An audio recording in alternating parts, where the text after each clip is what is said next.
শুনেন আল্লাহর নবী কি বললেন। আচ্ছা দাঁড়িয়ে আছে কেন আমরা খেয়ালই করি দাঁড়িয়ে কেন বাকি আর তোমার দাঁড়িয়ে আর তোমার দাঁড়িয়ে আর তোমার দাঁড়িয়ে আদি করা বসে আজ পালন করতে বসে সোনামানিকের দল আপনারা যারা আছেন বসে কারণ বিধর্মীরা জানতে পারলে বলবে যেটি ইসলামী সভা চলছে, দেখলে তো বলবে ইসলামী সভা চলছে। ইসলামী সভাতে বই চই নোংরামি থাকে না। বিধর্মীরা এখান থেকে একটা জ্ঞান পেয়ে যাবে। আল্লাহ নবী কি বলছেন? নাম্বার 1, লা তুশরিক বিল্লাহি শাইআ ওয়া ইন কুতিলতা আও হুররিতা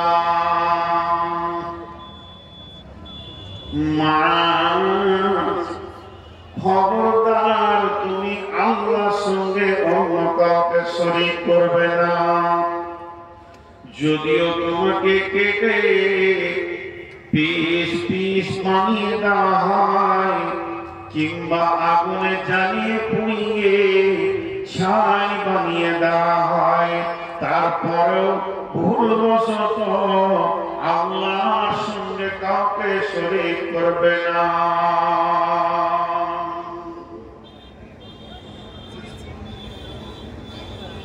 শিরক কত বড় ঘটনা আল্লাহ নবী প্রথমে এটা ধরলেন।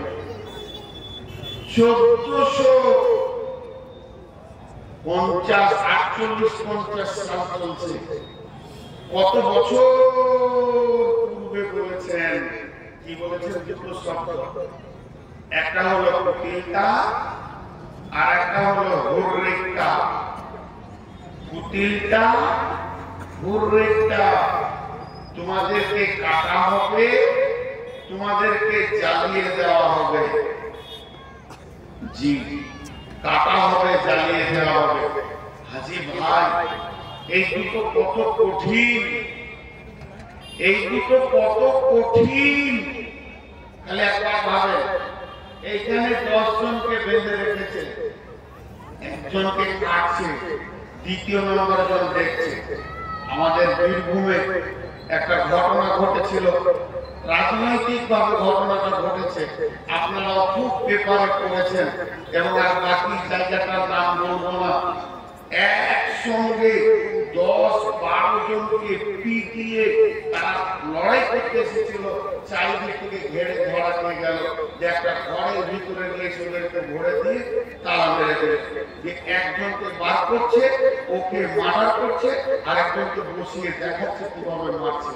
একদম লাঠি করে মেরে হাতে চুপ করে, তারপরে বুকে গুলি আর মাথায় গুলি দিয়ে টেনে সরিয়ে দ্বিতীয় জনকে মারছে, তখন তৃতীয় জনকে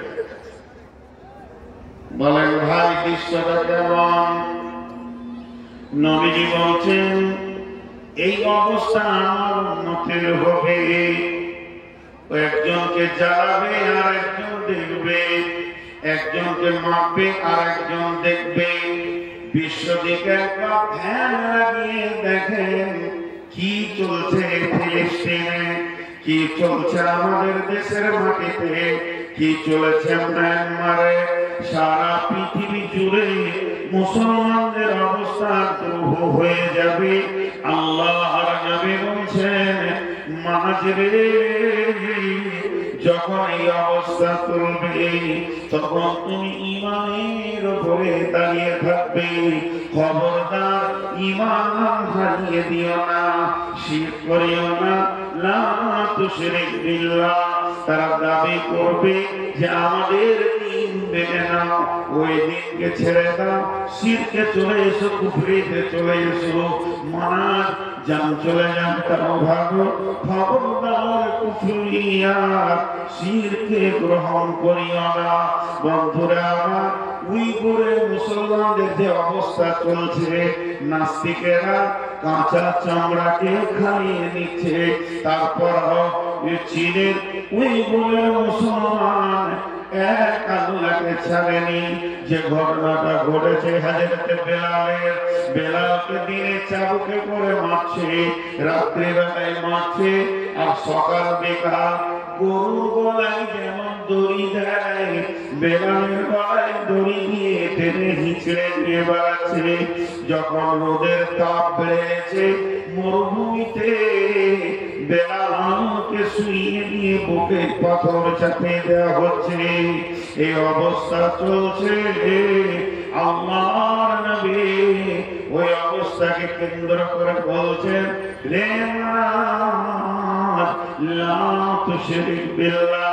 খবরদার আল্লাহর সঙ্গে শিরক করিও না।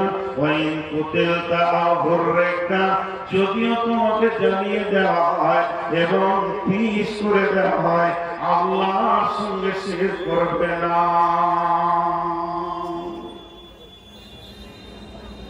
আপনারা দুঃখ করিয়েন না, আমি বাইরে বন্ধ করে একটা ছোট্ট কথা বলছি। প্রতিটি গোটা পশ্চিমবঙ্গ এবং বাংলাদেশের চাওয়ালা জেনে নিয়েছে মোহাম্মদ বাইন করলে চাওয়ালা করতে দিবেন না। দিব্যি চায়ের দোকান করে ফেলেছে প্যান্ডেলের দিকে, হয় চা বিক্রি করবে, না হয় আমার বাইন হবে, দুটার মধ্যে একটা হবে। কমিটি আপনারা ভাবেন, হয় আমার বাইন হবে, না হয় আর চায়ের দোকান হবে। এটা যদি চায়ের দোকান হয় তুমি চা বিক্রি করবে, যেটা ভালো মনে করে। দিব্যি অনেকক্ষণ থেকে আমি ধরে আছি, চা নিয়ে এখানে এত বড় একটা মেলা চলছে, মার্কেট চলছে, হুঁশ নেই। এখানে কোরআন হাদিসের তফসির চলছে, এখানে ঢুকে গেছে। তো আপনারা আমার দিকে ধ্যান দেন, কথাটা দেখেন। জালাল আর কোরআন বলছি, একটা হার্ড কোশ্চেন বলছি বেলালকে করা হয়েছিল। বেলালের বুকে পাথর, বেলাল শুয়ে আছে আর মারছে আবু জাহেল। মারনে ওয়ালা ক্লান্ত হয়ে গেছে, যে উমাইয়াকে দিচ্ছে চাবুকটা, উমাইয়া মারতে মারতে ক্লান্ত হচ্ছে, আবার বেলালকে দিচ্ছে। এই পালাক্রমে চলছে, কিন্তু বেলাল মা কি গেছে। বেলাল কি বলছে? আহা আহা আহা। কোশ্চেনটা কি? উমাইয়া বলছে বেলাল, আবু জাহাল বলছে বেলাল, আমার ক্ষমতা বেশি না তোর আল্লাহর ক্ষমতা বেশি? তুই যে আল্লাহকে ডাকছিস, এখন তোকে বলছি এই যে চাবুকটা তুলছি, তোকে আমি মারবো। তুই তোর আল্লাহকে বলে আমার চাবুকটাকে বন্ধ করে দে, একবার দেখি তোর আল্লাহর ক্ষমতা বেশি না আমার ক্ষমতা বেশি। বলেন কোশ্চেনটা কত হার্ড। চোখে দেখতে পেয়েছে বেলাল আমাকে উমাইয়া মারছে, আমাকে আবু জাহেল মারছে, তারপর আল্লাহকে ধরে রয়েছি। বেলালকে উত্তর দিল কি?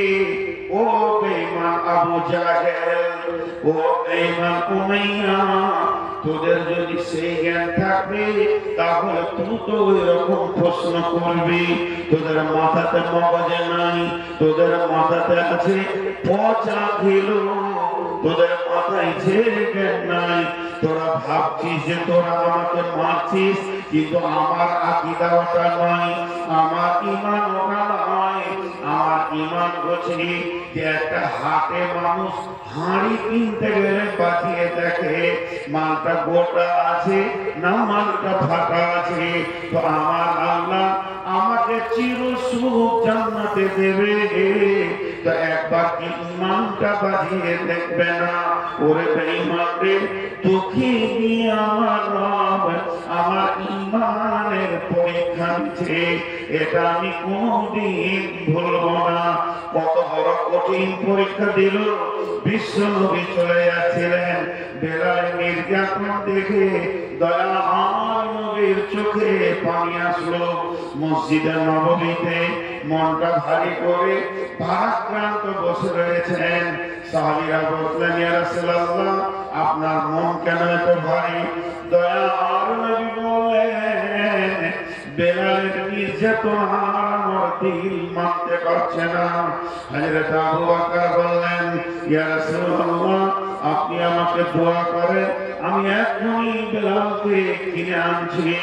আবু বকরকে বলেন ও ভাইয়া কত টাকা নিবি বল বেলালের বিনিময় একটা নির্ধারিত দাম বলু নগদ মিটি দিয়ে বেলালের হাতটা ধরে আবু বকর নিয়ে এলেন।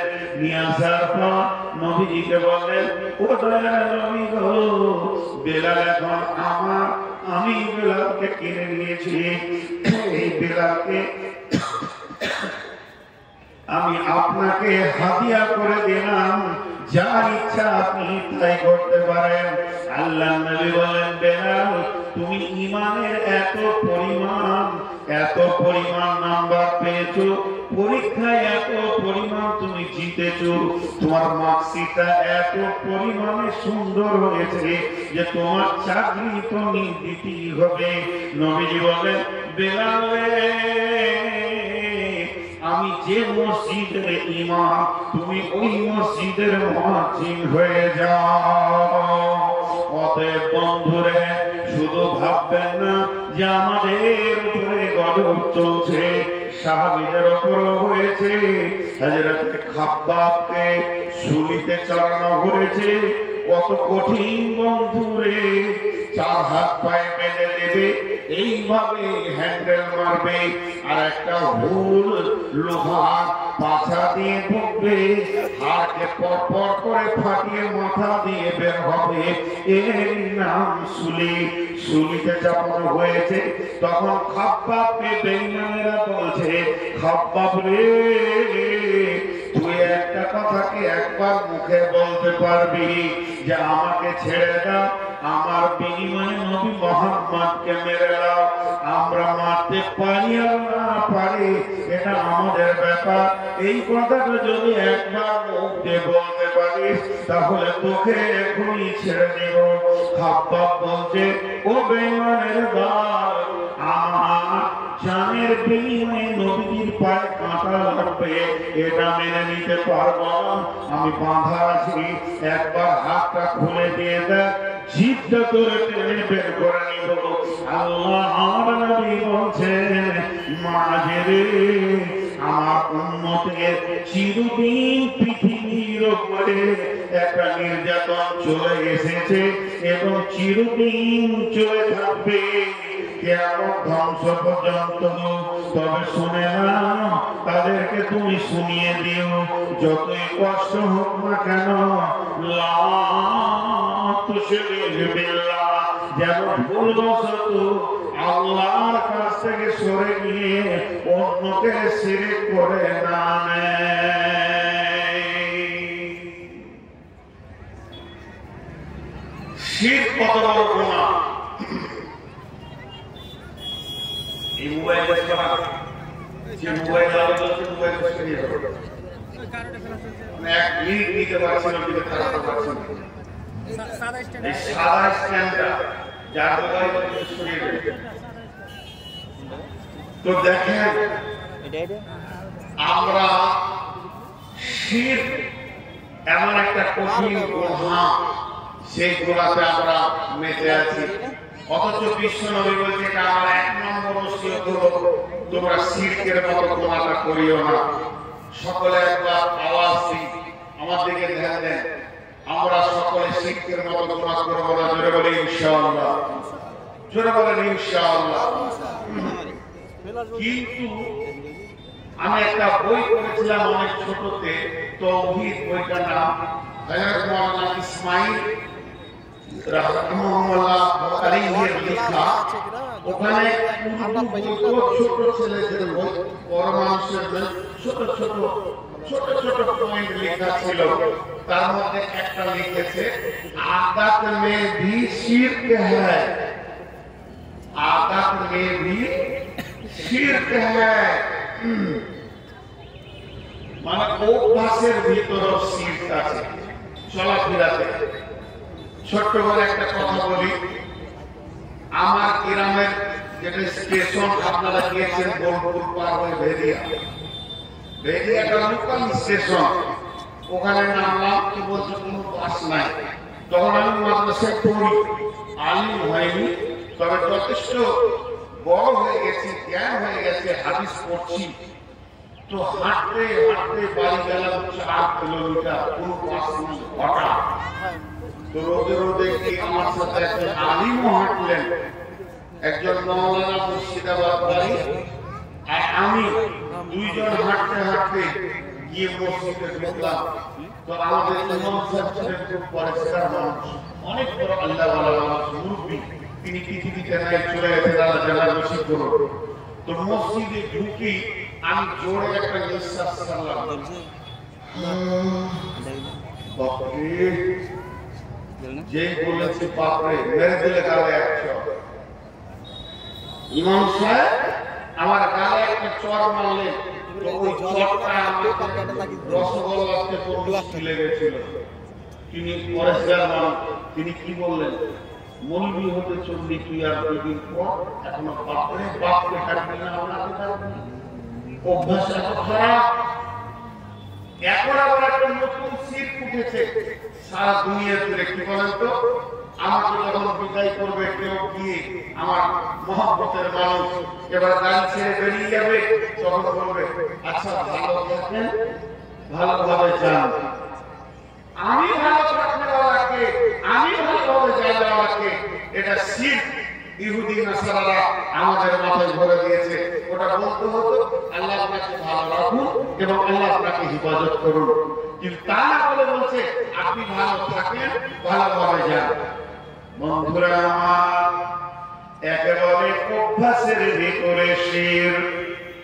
যদি কোন মানুষকে বলি, বন্ধু আপনি আমার সঙ্গে 3 দিন বেরিয়ে চলেন, গাছে ঘুরবেন, হঠাৎ চমকে বলে উঠবে আমি চলে গেলে হবে না, আমি যদি 2 দিন বাড়ি থেকে চলে যাই কেউ খেতে পাবে না, সব আমার উপরে নির্ভর, এটাও হলো শিরক। আবার অনেকে জালসা কমিটি ফোন করে বলে, মাওলানা আপনাকে প্রধান বক্তা করেছি, দেখবেন ফেল করিয়েন না, পুরো জালসাটা আপনার উপরে ভরসা, এটাও হলো শিরক। আমি সঙ্গে সঙ্গে বলি আপনি তওবা করেন এবং বলেন সমস্ত জালসাটা আল্লাহর উপরে ভরসা, মানুষের উপরে ভরসা নয়। আল্লাহ নবী বলছেন, এগুলো ছোট শিরকের কথা বললাম, আর বড় শিরক হলো মূর্তি পূজা করা, বড় শিরক হলো পাথরের পূজা করা, দেবদেবী পূজা করা।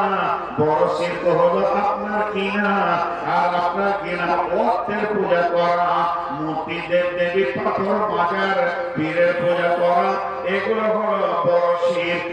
তো আল্লাহর নবী বলছেন, খবরদার আমার উম্মতে, তোমরা শিরকের গুনার কাছে যেও না।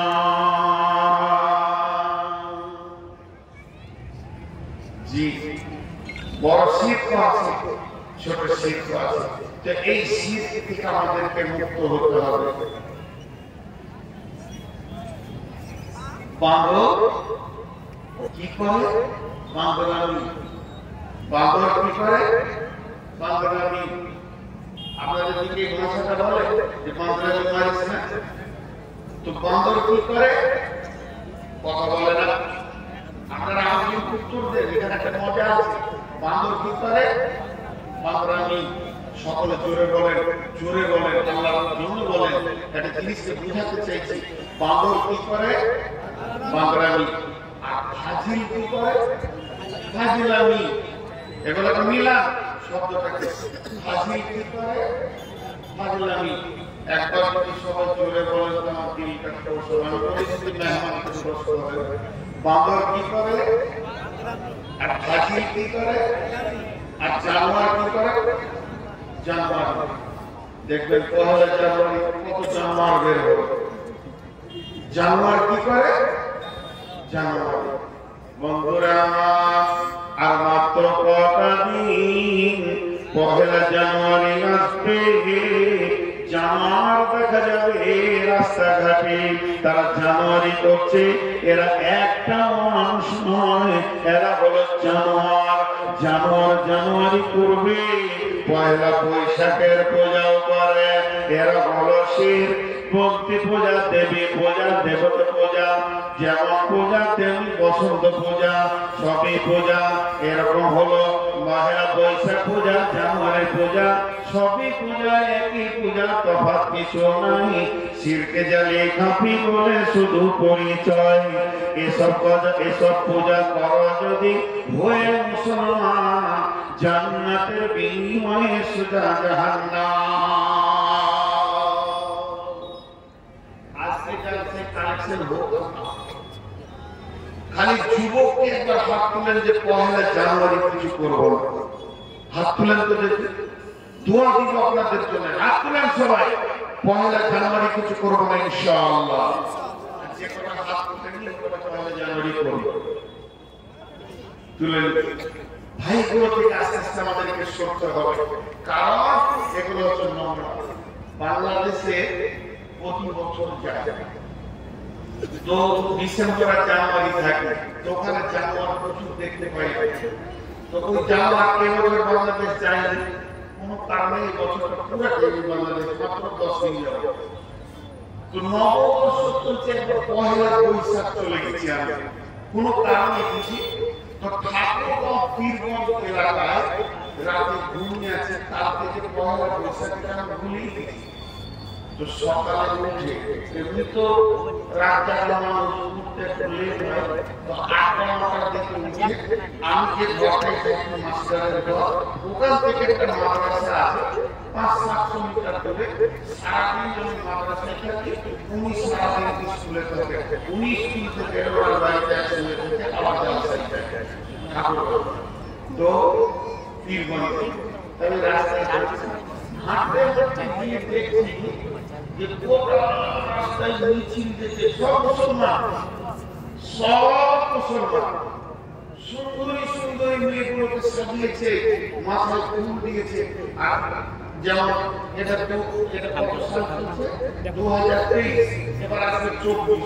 ওই গ্রামের সালটাকে লিখেছে হলুদ সবুজ কালি দিয়ে নতুন সালটা লিখেছে। আর জোয়ান জোয়ান ছেলেরা কপাল লিখেছে, গাল লিখেছে যে রাস্তায় হাঁটছে। আমি বলছি ঈদের দিনে ঈদের তকবীর আছে, ঈদের একটা সিস্টেমিক আছে, রাসূলুল্লাহ সাল্লাল্লাহু আলাইহি ওয়াসাল্লাম করেছেন, তার পদ্ধতি আছে। তাহলে নববর্ষ জানুয়ারির পদ্ধতিটা কি আছে শরীয়তে? কোনো দলীয় নেই। তো ও রাস্তায় হাঁটছে, হাঁটতে হাঁটতে একবার মাঝে মাঝে ষাঁড় দেখেছে, ষাঁড় দেখেছেন তো এমনি করে মাইক বলছে নববর্ষ। ঈদের দোয়া ঈদ করতে যাবে কি বলে? আল্লাহু আকবার, লা ইলাহা ইল্লাল্লাহ, আল্লাহু আকবার, লিল্লাহিল হামদ, আল্লাহু আকবার কাবীরা, আলহামদুলিল্লাহি কাসীরা, সুবহানাল্লাহি বুকরাতান ওয়া আসীলা। এইভাবে আমরা ঈদগাহে যাই। আমরা মিছিল বেরিয়েছে, আর যার কাছে মাইক রয়েছে তার নামও করবো নববর্ষ। খুব বলেছিলাম। আর একটা জিনিস শীত বেটা, এটা বেটা। আর একটা জিনিস শীত, এটা শীত বেটা। একটা কথা বলেনি, আপনাদের দিকে আছে শূন্যতে খাটনা, বেটা ছেলেদের খাটনা দেয়, তো ওটাতে ভোজ করে। আপনাদের দিকে করে না? আমাদের দিকে কত খাটনা হয় জানেন না? আমাকে আল্লাহ একটা বেটি দিয়েছে, বেটা নেই তো ভেজাল নেই, কিন্তু আমার স্বামীর 3টে বেটা। ওদের খাটনা হচ্ছে হঠাৎ ওরা ইচ্ছা করে ফোন করছে না, কোনো কারণে ফোন করছি, কেমন আছে বলে পরশু দিন ওদের খাতনা দিয়ে দিয়েছি। এই খাতনা, শূন্যতে খাতনা কার্ড লিখছে। আপনাদের দিকে আছে নাকি? আমাদের বর্ধমানে নেই, এই বাংলাদেশে আপনাদের পাশেই আছে ঠাকুরগাঁয়ে। শূন্যতে খাতনা কার্ড লিখে ভোজ চলছে।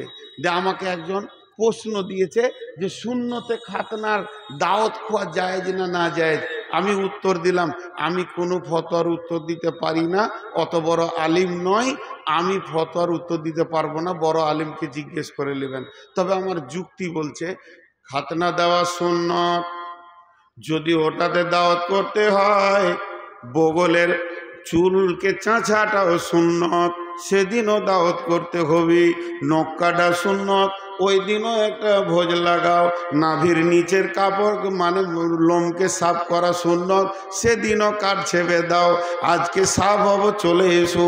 তার মানে হচ্ছে সুন্নতেই যদি এত ভোজ লেগে যায়, তোমার কাছে বডিতে 10খানা সুন্নত আছে, এই সুন্নতগুলো যখন করবে তখন কেন কাট লাগায় না?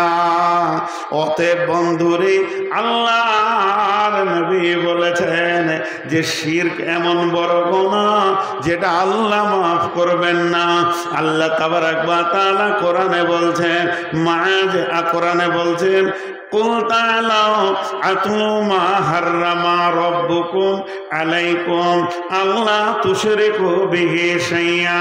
নবী হে, তুমি আমার গোলামদেরকে বলে দাও তারা যেন শিরকের মতো গুনাহ না করে। খবরদার শিরকের জায়গায় যেন না যায়। আল্লাহ তাবারাক ওয়া তাআলা বলতেন, ইন্নাহু মাইয়ুশরিক বিল্লাহি ফাকাদ হাররামাল্লাহু আলাইহিল জান্নাতা ওয়া মাওয়াহুন নার। যারা শিরকের মতো গুনাহ করবে তারা জীবনেও জান্নাতে যাবে না, তাদের চিরদিনের ঠিকানা হবে কঠিন জ্বালাময়ী জ্বলন্ত আগুনে।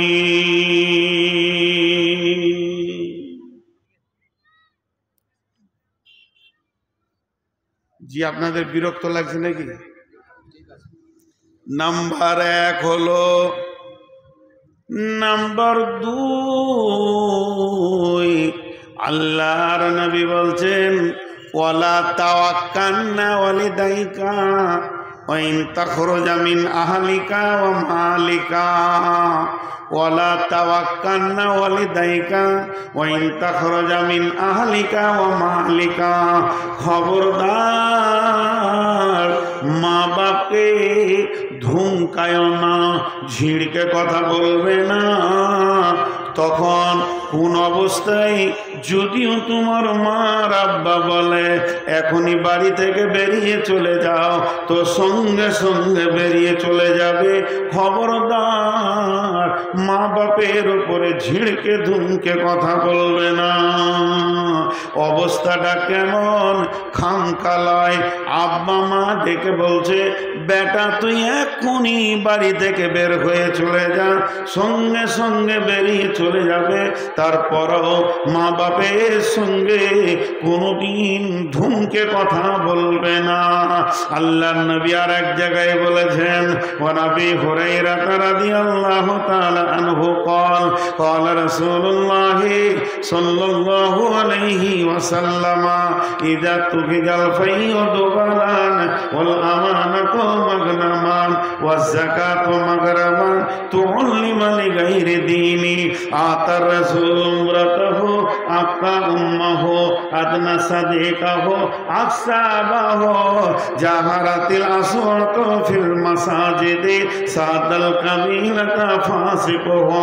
আল্লাহ নবী কিয়ামতের 15টা আলামত বলতে গিয়ে বলেছেন, ও পৃথিবীর মানুষরে, এমন একটা দিন আসবে ছেলেরা মেয়েরা মাকে ধুমকে ধুমকে কথা বলবে, ঝিড়কে কথা বলবে, বাপকে রাখালের মতো ধুমকে কথা বলবে, বন্ধুকে ভালোবাসবে, আর মেয়েরা পুরুষেরা মেয়েদের পেছনে ঘুরবে, মেয়েদের বেশুভূত হয়ে দিন করবে। ও আমার নবী বলেছেন, এই জামানা আসবে বেটি মাকে মানবে না, বেটা বাপকে মানবে না, রাখালের মতো ব্যবহার করবে। তো আল্লাহর নবী বলেছেন, এই জামানাটা যখন আসবে তো জেনে নাও কিয়ামত কাছে গেছে। আর এখানে মুআয বিন জাবাল বলছেন, ও বিশ্ববাসী রে, নবীজি বলেছেন, খবরদার মা বাপকে ধুমকে কথা বলিও না।